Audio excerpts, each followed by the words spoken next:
Students, what's the dumbest teacher you've ever dealt with? Had a tutor at uni, and can't even remember which class, who failed 95% of the class. We all complained to the head and explained that if we had all failed, that tutor must not have taught us very well. To the head's credit, she took it very seriously and had everyone's paper regraded. Turns out everyone passed. That's pretty wild. It's interesting how one person's teaching can affect so many grades. I can see why everyone would be frustrated. It's good that the head took it seriously and had the papers regraded. Sometimes the system just needs a little nudge to get things right. Glad to hear everyone ended up passing in the end. It's a nice reminder that things can change if you speak up. My best friend had a science teacher in middle school that gave him 0 credit for an answer he gave on an exam. The question was, what happens to metal when exposed to air for a long period of time? He answered, the metal oxidizes with the air, which slowly over time destroys the integrity of the metal. He got 0 credit because he didn't use the exact word rust. Straight face. That's pretty rough. It's wild how teachers can stick to strict definitions like that. Your friend clearly understood the concept, but I guess focusing on the textbook answer was more important in that situation. It's funny in hindsight, but I can see how frustrating it was for him at the time. Just shows how sometimes the details can overshadow actual knowledge. My teacher thought that water was not regenerated and cleaned. She thought that the clean water that we currently had access to was eventually going to run out. She would yell at kids that drank too much water, telling them that the earth was going to dry up soon because they were greedy by being thirsty. That teacher had a pretty unusual take on water. It's wild how some people can hold such strong beliefs about basic stuff. I remember a classmate once tried to explain the water cycle in response, but it didn't go well. The teacher just doubled down on her warnings. It was one of those moments that stuck with me, realizing how misinformation can spread in everyday settings. My college fired a biology professor just weeks before the semester began, so they hired a chiropractor to teach the main intro to bio class for students intending to go into scientific/engineering/health-related fields. That was literally his only qualification. He essentially would read the PowerPoints verbatim, release us after 15 minutes, and escape the room before the flood of questions could reach him. I learned later that his 20-year-old TA had to teach him the basics just so he could write the exam. That sounds like a rough start to the semester. It's wild how some places make questionable hiring choices. A chiropractor teaching biology is pretty off. I guess the students didn't get much out of that class. I wonder how many of them ended up confused or just looking for resources outside of class to learn the material properly. It's disappointing when schools don't prioritize qualified instructors. This happened in India, so some of the things may not apply in the Western colleges. Even in college, we couldn't walk out of class as we liked. The professor had to permit you to do, so I was about 10 minutes late to class one day. When I entered the classroom, I saw that there was nobody there. It took me about 10 seconds to realize that this was a mass bunk, i.e. the entire class coordinated with each other and skipped the class. So I took off for the exit, but the professor saw me and asked me to go into the class and sit in there. So I did. Now I was the only person in the class while this guy taught some boring shit for some 40+ minutes. At the end of the class, he wanted to mark attendance. So he pulls out his attendance register, and instead of just marking my name as present, he called out every one of the 40 students' names while I just answered absent for all of them until my name came around, which unfortunately was at the end of the list TLDR. Professor called out 40 students' names to mark attendance when there was just one student in the class. That's a pretty interesting situation. Being the only one in class while the professor goes through a long list of names must have been awkward. You just sitting there saying, absent, must have felt like a weird game. It's funny how the whole class can coordinate something like that, but then one person gets stuck. Definitely a memorable moment for you, even if the class was boring. We were supposed to have a sub in my AP Environmental Science class. Well, she never showed up. Our assignment was on the desk, so we just picked one up, returned to our seats, and started working on it. No sub ever came, and when the bell rung, we just went on to our next class. Next day, the sub that was supposed to be there came in and yelled at us for 20 minutes about how irresponsible we were and how she was disappointed in us. Apparently, we were supposed to go to the front office and tell them without a hall pass, which would have been against the rules, instead of just taking a paper, which is literally the same thing the sub would have done if she had actually come and working on it. That sounds like a classic case of miscommunication. It's funny how some substitutes think they know everything just because they showed up late. You guys were just trying to make the best of the situation. The rules about the hall pass seem a bit strict for what happened. It's frustrating to be scolded for something that wasn't really your fault, especially when you were just doing your work. I had to write a paper for a marketing class in college, and in my college, the rule for every professor was grammatical errors deduct 5 points from your grade. The paper involved a hypothetical advertising campaign. When I got it back, there was a -5 notation in red pen with no explanation. I asked the professor about it after the class. Her problem was with the sentence, "The budget for the campaign is $15 million." She said it should read, "The budget for the campaign are $15 million. That's rough. It's wild how a small grammatical detail can cost you points. I mean, the subject-verb agreement can be tricky, but it seems odd to fixate on that. You put in the effort with the whole campaign idea, and then it comes down to just one word. It kind of sticks with you, like a reminder that things can go sideways over the smallest issues. Gotta laugh about it now, though. In an A-level chemistry mock exam, the question asked was along the lines of, why is chlorine used in the water treatment? I put, it acts as a disinfectant. I got 0 marks for that question and a sentence written underneath saying, incorrect, it kills bacteria. I contested this and ended up getting into a debate with said teacher until the head of science walked in. I explained my case, for which he turned around and agreed with me. I ended up getting the mark, although the teacher was a bit off with me for a while. That's a solid story. I can relate to the frustration of being marked down for something that feels right. You know your stuff, and then you get hit with a 0 because of some technicality. It's cool that you stood your ground. It's nice when the higher-up backs you up, but I get why the teacher might have been a bit annoyed after that. It's all part of the learning experience, I guess. My chemistry teacher asked us all to find H2O on the elements table. After failing to find it, he decided that he was going to write to the company who produced the school's educational posters to correct their mistake, as they had forgotten about water, the most important element. It took a while to explain it to him. I figured at first that it must have been a clever plan to get us more involved with the class lesson, but no, he was just incompetent. He eventually abandoned our lesson on elements and gave us a 45-minute lecture on why children today do not care enough about history and are generally ignorant, including, but not limited to, our lack of respect and interest for Winston Churchill, the martyr and war hero who died for our country after being shot by Hitler. He was conveniently asked to assist on multiple day trips during our school inspection. That teacher really had a wild take on things. Initial confusion over H2O was pretty funny, but his rant about kids today was something else. It's like he completely missed the point of science class. You'd think he'd focus on teaching instead of going off on history. Guess he thought he was making a statement, but it just felt off. Funny how priorities shift during those inspections, huh?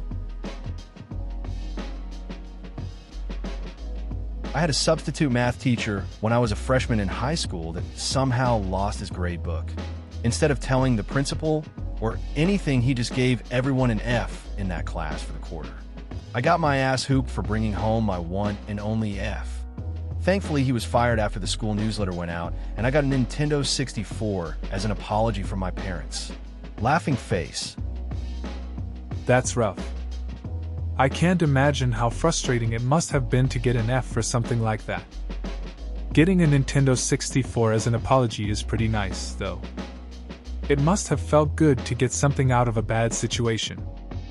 I guess those moments can turn into funny stories later on. Makes you appreciate the good stuff more. I had a TIACer in college that arrived late every day without even knowing what the subject he had to teach that day was. Then he would spend the entire class solving an equation and failing at it. After 2 months of that, he realized he was completely useless, so he decided that the class would be self-taught by programming a virtual room on the class subject, optics, in case you're curious. I dropped out the next day, told him I was dropping out. He still gave me the lowest passing grade available, and I realized too late to challenge it, losing the chance to retake the class and get a good grade. That sounds like a rough experience. It's frustrating when you're trying to learn and the teacher isn't on top of things. I get why you decided to drop out. Spending time on something unproductive can really drain you. It's too bad about the grade, though. It's like you put in effort and got stuck with a bad situation. At least you moved on and made a choice for yourself. In high school, the photography teacher was brilliant with photography, but dumb as a sack of rocks. I remember showing him a color photo and I had developed, and he asked how long I exposed it. And I said 60 seconds. And he goes, okay, try a minute. Later that year, he was a proctor for a statewide language exam, Spanish. One of the students asked if he was going to do the listening section, where a proctor reads a passage in the language and students answer questions. He responds, no way. I don't speak Spanish. You want the passage to be legible, right? That's a solid memory. Sounds like the photography teacher had a way of saying things that stuck with you. It's funny how someone can be skilled in one area and completely lost in another. I guess that's what made him memorable. Moments like that really show how teachers can be both inspiring and, well, a bit clueless. It's nice to look back and laugh at those times. One of my science teachers was adamant she was big-boned and not fat. I initially thought she was having a laugh, and she then got deadly serious about how her bones are not denser as some people imagine, but in fact have a greater radius than most of the population. Therefore, I need my body to accumulate more fat than normal to account for the increasing circumference. She said she was a size 16 because of this. Even though she was officially a chemistry teacher, the fact that she sometimes taught biology made me cringe. That's an interesting take on body size for sure. It's funny how some people can be so serious about their explanations. I mean, a size 16 is just that for most folks, regardless of the reasoning. It's kind of awkward when the subject shifts to biology and someone's personal views come into play. I guess every teacher has their quirks. Makes you wonder about their other lessons. My high school world history teacher taught from the book, verbatim. Never wrote on the dry erase board, never did handouts, just nose down in the book word for word teaching. The tests were the summary questions at the back of the book. When you asked a question and the answer wasn't word for word in the book, he said, I don't know. A friend of mine became a teacher at that school, and she said he teaches middle school science the same way. Sounds like that teacher had a pretty rigid approach. It's interesting how some educators stick to the same methods, even if they don't engage students much. It must have been hard for those who needed a bit more interaction. I wonder if my friend will try to bring some change to the way he teaches. It's always good to mix it up for better learning. She made it her mission to prove I am stupid. Would sit me next to people and then tell them not to let them copy of them. Put me down like every day. For some reason, just super invested in making me out to be dumb. She didn't ever let up that entire semester, despite the fact I had the highest mark in the class. No idea why she hated me so much, but I think it's pretty dumb to invest all your time into a vendetta against one student. Then there was the English teacher who spent the entire unit on Hamlet, trying to convince us he was writing about Greek mythology. Guess what nationality the teacher was? Yep, Greek. And sure, you could pull a few potential allegories out of his plays that could be related to Greek mythology, but you should probably be teaching us how to interpret the literature, rather than spend the entire time trying to prove this side point. It's strange how invested some people can get in making others feel bad. I had a similar experience with a classmate who seemed to take joy in trying to belittle me. Meanwhile, I was doing well. And then there was a teacher who focused more on his heritage than actually teaching the material. It felt off. Education should be about helping students understand, not about personal agendas. Just let us learn. I had a history teacher who was berating my classmate for lazy reading and telling him to put a bit more effort in. The guy who was trying to read aloud to the class was getting more and more embarrassed. The teacher continued being an ass. At this point, I told the teacher, quite loudly, that the poor guy was dyslexic and shouldn't she know that? She told him he could sit down and had someone else read. He bought me lunch after that class. That's a solid move, stepping in for your classmate. It's rough when teachers forget there's more to a student than just grades. It sounds like you made a real difference, and getting lunch out of it was a nice bonus. It's cool your friend appreciated it. Too many people don't stand up when they see something unfair. Third year of college in a game dev course. Had a prof lead off the first class of our intro to C# for explaining to us the theory behind what a variable was.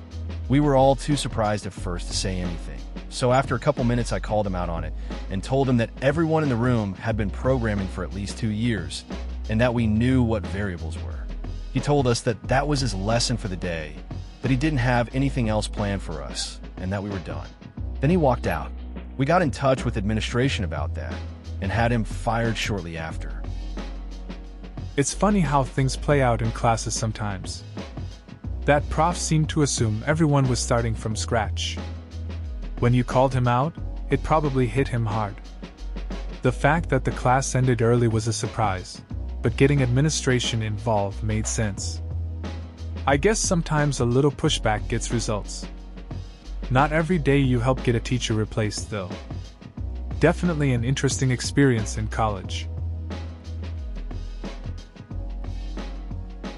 Not a teacher, but I had an IB counselor in high school that was adamant that I was looking at her funny. I always avoided having to see her and try to limit eye contact, but how the hell am I supposed to avoid looking at someone talking to me? It got so bad that she called my mom in and suggested counseling. That's a weird situation. It's tough when someone misinterprets your behavior. Trying to limit eye contact can feel awkward, especially when someone is talking directly to you. It's odd that it escalated to calling your mom about it, though. Sometimes, counselors just don't get how to handle things and can make it worse instead of better. That's a memorable high school moment, for sure. Structural analysis professor in college. First class I had, she basically taught us the very basics and made tests easy so everyone would get an A. Next class in the series was taught by a different professor, so we all got wrecked. Third and final class, she was teaching again and barely taught anything in the first half of the quarter. Then one day, everyone shows up to class, and she doesn't. Turns out she had reached the limit on her pension, retired, red quit. Over the weekend, cleaned out her office and took all of our grades/graded assignments and left.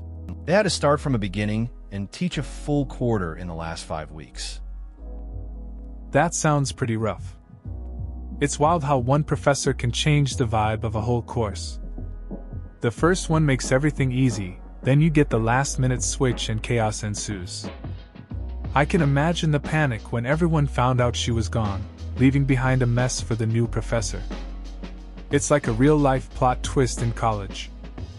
Definitely not the way you expect your final class to go. My art history teacher was 30 minutes late to our final exam. She made up for it by extending the exam time by 30 minutes, which didn't really help the students who had exams immediately after that class.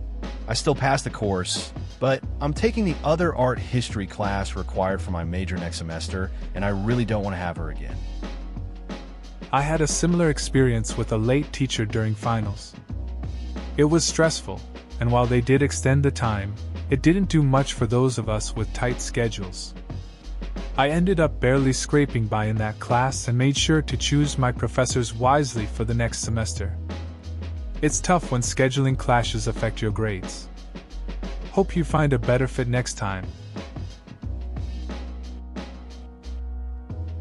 My 7th grade daughter was given a detention for telling her teacher that she was wrong when the teacher stated that there were 80 years between 200 BC and 120 AD.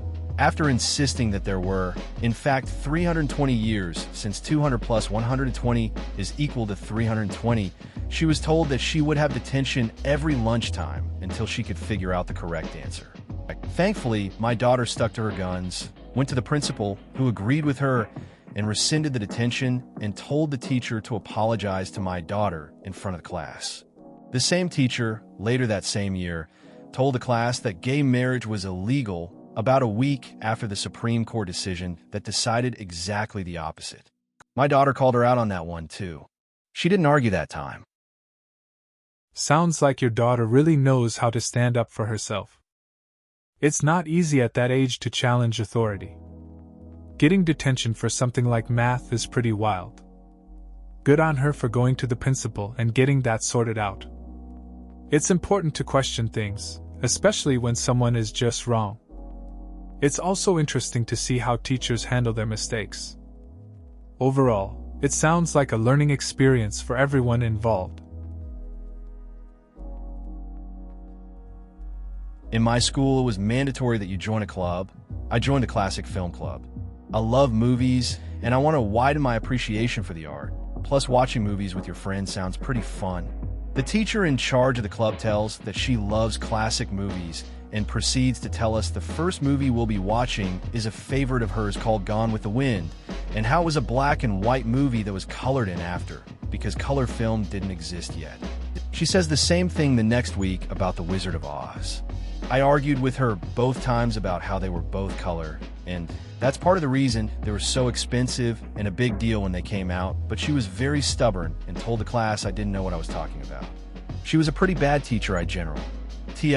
DR Classic Film Club teacher tell the class that Gone with the Wind and The Wizard of Oz were black and white movies that were colored in after, and when I say otherwise, she tells the class that I don't know what I'm talking about. It's weird how some teachers just stick to their guns, even when they're wrong.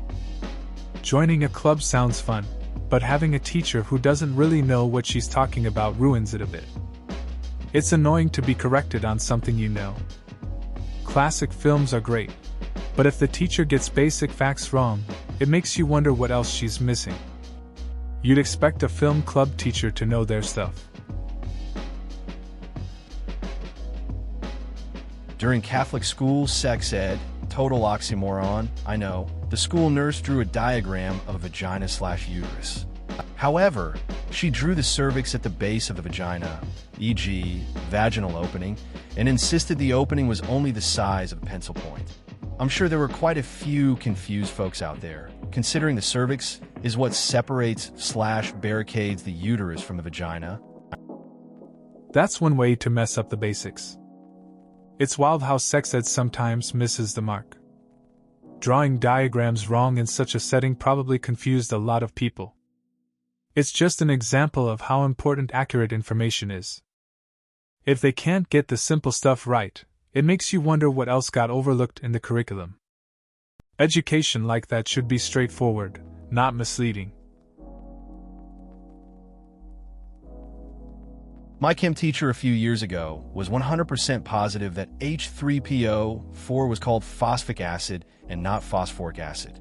We then had a multiple choice test, and one of the questions was what is the name of H3PO4? And phosphoric acid wasn't even an answer choice, so she then insisted that whoever wrote the test was wrong. That's classic teacher behavior. Sticking to their guns even when the facts are different. It's funny how some people can be so sure of themselves, even when they're not. You can almost feel the tension when they refuse to back down. Makes you wonder how many other little mistakes go unnoticed in classrooms. But that's just part of the learning experience, I guess. Our math and physics teacher, like he was newly hired, and during our first math class together, geometry, he drawed a triangle, took a step back and announced like a news reporter, "Students, this is a triangle." We are in junior year of high school, and all the physics test questions were straight from the physics book. Needless to say, more people than usual got straight A's. That teacher sounds like he was really trying his best, but probably didn't realize the level we were at. Drawing a triangle and acting like it was groundbreaking made it kind of funny, honestly. And yeah, those physics tests being all from the book probably made it way too easy for everyone. I guess it's one of those moments that just makes you appreciate how varying teaching styles can be. Not me, but my mom. She had a science teacher in high school who would do a terrible job at explaining things. Then, when he presented the test, he would tell the students that it was just like gravy. Then, as the students were taking the hard exams, the teacher would imitate a train and chug around the room singing, "Choo-choo, hop aboard the gravy train." And anyone who laughed or got distracted by this antic got in trouble. I'm not making this up. That's an interesting story about your mom's teacher. It's wild how some teachers have their own way of teaching that can be distracting. I guess trying to lighten the mood backfires sometimes. It's pretty tough to focus with a gravy train going around. Seems like he was more focused on being memorable than actually helping the students. Just shows how some people approach their jobs in a unique way. My freshman year of high school, my English teacher had me rewrite a paper because I told her I paraphrased all my sources in it instead of using quotes. She wanted me to put it in your own words, not paraphrase if I didn't want to use quotes. I just reprinted it about 10 minuets later and handed it in. I got an A on it. That's a pretty casual way to handle it. Just redoing the paper and still nailing it with an A is kind of impressive. Not sure what the teacher thought, but sometimes rules get bent in high school. At least you made it work for yourself. Back in grade 10, I had a silver bracelet that I used to play with while thinking, and apparently this annoyed the teacher quite a bit with the occasional tapping of the chain against my desk. Well, the clasp wore out and wouldn't close properly, and so one day it just falls off, clatters onto my desk, and the teacher snapped, immediately demanding me to give him the bracelet, and he'd give it back at the end of class because I wouldn't stop playing with it. I told him that the clasp was loose and it fell off. My family owns a jewelry store. Class can't just fail like that. Except it did. Guess that's why the jewelry store with his family name attached to it closed the year prior. Sounds like a classic school moment. A small object causing a big reaction. Teachers can have a short fuse over distractions. That bracelet probably helped you think, but he couldn't see that. It's ironic that he didn't believe you, especially given the family business. Some people just can't take a hint, I guess. It's funny how little things stick in your mind like that. Took her to the dean because she wouldn't give me the access key to the website to turn in my homework. She refused to give it out because it should have been in your textbook. After the meeting, she gave it to me because he made her. So, how do I make up the missed assignments? You don't, but that will take my GPA down 2 points. Why can't I make up the assignments? Because you didn't buy a new textbook. Dropped her class like a hot potato. Sounds like a frustrating situation. It's tough when someone doesn't seem to care about your grades. The whole textbook requirement felt unfair, especially since it wasn't your fault. dropping the class was a smart move if it was affecting you that much. Sometimes you have to prioritize your GPA over other things. Better luck with your next class. The first day of school, during his little, "This is my name, this is basically what the class is about, don't be late, etc." speech, one of my high school teachers included, "Don't bother trying to get me fired. I have tenure. You can't get me fired." Many people have wasted a lot of time trying, though. Within the first 20 minutes, he says this. And yes, he in fact does more than one thing that should have gotten him fired over that semester. Also, he's just a complete asshole. Does he get fired? Obviously not. It really was nearly impossible to be fired from a public school in my state. Sounds like that teacher had some serious confidence. It's wild that he openly addressed getting fired right off the bat. I guess tenure gives you a sense of security, even if you're not doing your job well. Seeing a teacher act like that can be frustrating, especially when you know they can get away with a lot. Just goes to show how hard it can be to hold some people accountable in those positions. Little different from most. I took a class in the Navy titled Electrical Theory for Electrical Operators. As you could imagine, the material was fairly in-depth, but our instructor was an idiot. We were discussing an effect known as armature reaction and how to prevent it. A few hands went up and discussed compensation windings. Don't worry about the technical stuff, just know that it's a valid answer. He gets a blank look on his face and insists that would never work. This wasn't his first screw-up, and you could feel the respect for him draining from the room. It sounds like a pretty frustrating experience. Learning something complex is tough enough without having a teacher who's not on the same page. Armature reaction seems like a basic topic for that class, but when your instructor can't grasp it, it just throws everyone off. You could tell the class was losing faith in his ability to teach. Just a reminder that sometimes the people in charge aren't really up to the task. Where to start? First, I had a teacher afraid of the number 13, wouldn't put them on tests, wouldn't work on the 13th of any month. Had an art teacher who was PTSD and had never taken an art course in their life. Had a math teacher literally die in class. A college TA that didn't understand the word rash, and a professor who didn't speak English teaching the core differences between ontology and epistemology. School was fun. Sounds like your school had its fair share of characters.